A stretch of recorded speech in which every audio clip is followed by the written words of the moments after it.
пријавените како неизвршни членови на одборот на директори и трето пријавениот управител на правното лице Напредок АД Пехчево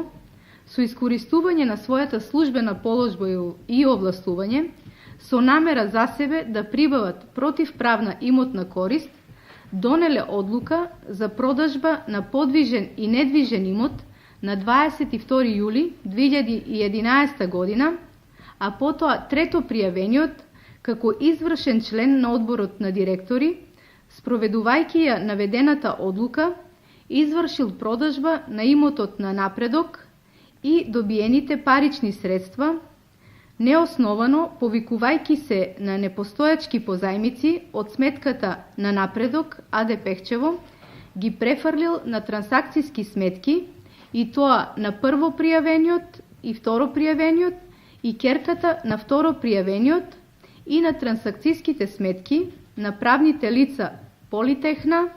Благое ДОЕЛ Скопје и на ЛЕАД ДОО Скопје, или на незаконит начин се префрлени парични средства во вкупен износ од околу 12 милиони денари, а на штета на правното лице Напредок АД Пехчево.